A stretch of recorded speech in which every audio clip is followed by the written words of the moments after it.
नमस्कार दोस्तों, आप सभी का हमारे यूट्यूब चैनल यूपीएस एलआर एजुटेक में बहुत बहुत स्वागत है। दोस्तों, उत्तर प्रदेश बेसिक शिक्षा परिषद। दोस्तों, अगली जो न्यूज़ है वो भाई बहुत ही इंटरेस्टिंग है।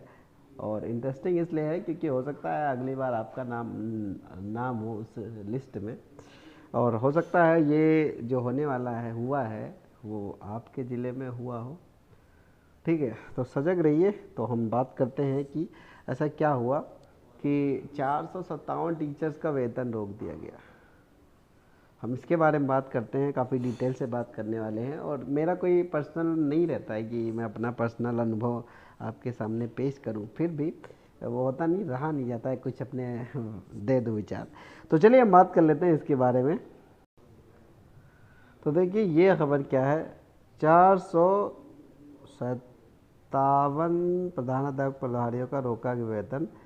सभी 13 ब्लॉकों की समीक्षा मिला कम नामांकन। पिछले सत्र के मुकाबले में कम नामांकन वाले स्कूलों को जद में किताबें नहीं आई, किसका रोकेंगे वेतन। जागरूकता उठा रहे सवाल। फतेहपुर बीते अप्रैल स्कूल चलो अभियान के बारे में इस खबर को और ज़्यादा देखिए। बीएससी ने क्या है, 457 का वेतन रोक दिया है और 30 सितंबर की तुलना की। तो कहानी कुछ ऐसी है कि स्कूल चलो अभियान अप्रैल तक चला, 30 अप्रैल तक। तो निकाला गया, मांगा गया होगा कि भैया कितने एडमिशन कर लिए हो इस बार। तो बताया होगा वहाँ के टीचरों ने, इंचार्ज अध्यापकों ने, और फिर वहाँ तुलना की गई 30 सितंबर 2021 से। तो पता चला कि भैया नामांकन कम पाया गया। और नामांकन कम पाया गया है तो भैया बीएससी साहब को लगा खराब। उसमें बीएससी साहब की गलती नहीं है, क्योंकि हर जिले को एक टारगेट दिया गया, वो टारगेट पूरा करना है। टारगेट पूरा कौन करेगा? मास्टर साहब पूरा करेंगे। तो यही कहानी है, ठीक है। तो और हर जिले का अगर है तो हर ब्लॉक का भी डिसाइड कर दिया गया होगा बीएससी साहब ने।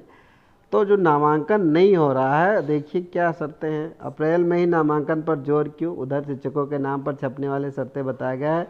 पिछले साल सितंबर तक प्रवेश प्रक्रिया का इंतजाम दिया जाता है।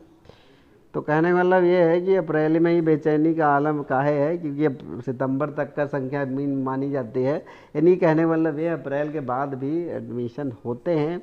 और लोग ये वो धान वान लगा के बच्चे गांव के जो जागरूक नहीं होते, पिछड़े इलाकों में जो है आते हैं, कटाई वटाई भी कर रहे हैं बेचारे सब। ये सब चीज़ें चल रही हैं गांव में, पेपरमेंट लगाई निराई, ये सारी चीज़ें चल रही हैं। तो इस बार विभाग अप्रैल में नामांकन देर, शिक्षकों का शोषण पर आमदा है। वे तर्क देते हैं क्या मई जून जुलाई अगस्त सितंबर में प्रवेश नहीं होने वाले। महुआ बिनाई कटाई और व्यस्त रहने के कारण तमाम विभाग अपने बच्चों को प्रवेश नहीं करा पाए। हाउस और सर्वे के दौरान मिले प्रवेश के बच्चों के विभागों को सूचनाएं देनी पड़ती है। एक कमी भी रोक दिया जाता है वेतन, यानी कोई कमी हो तो वेतन दिया जाता है वेतन। तो अगर मैं पर्सनल एक्सपीरियंस बताऊं भाई साहब, इतना तामझाम विद्यालय में करने के बावजूद जो है घर घर जाके एडमिशन करना पड़ रहा है कि पब्लिक को इतना इंटरेस्ट ही नहीं है बच्चों को पढ़ाने में।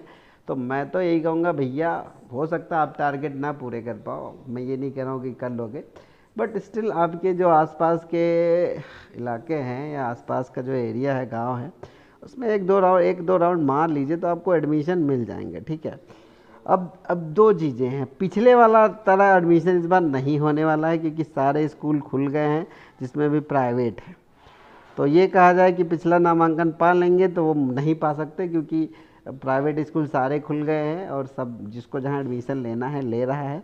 तो उसका असर होगा, क्योंकि कोरोना काल में काफ़ी प्राइवेट जो बच्चे जाते थे वो आ गए थे। तो उतना बहुत ही मुश्किल है और मुझे नहीं लगता हो पाएगा, ठीक है। कोशिश करिए, अपने आसपास इलाके में जाइए और इस तरीके से अपना कन्विंस करने की कोशिश करिए, ठीक है। तो यही हुआ है कि भैया पूरे स्टाफ का वेतन रोकने की तैयारी हो गई है। बताया गया है कि देख लीजिए क्या लिखा है, प्रेरणा डीबीटी में पंजीकरण के समेत तमाम तकनीक खामियां आ रही हैं। शिक्षक इनसे जूझ लेकिन सुनवाई करने वाला नहीं है। इधर यही बताया गया डीबीटी में दिक्कत हो रही है, काफ़ी बच्चों के पैसे ही नहीं गए और काम डीबीटी काम बंद हो गया। काफ़ी चीज़ें हैं और जो ऊपर तक पहुंचनी चाहिए, और ये चीज़ें काफ़ी हो सकती है। ठीक है, ज़्यादा परपंची काम नहीं करना है। फिर मिलते हैं एक और वीडियो के साथ, तब तक बने रहे। नमस्कार।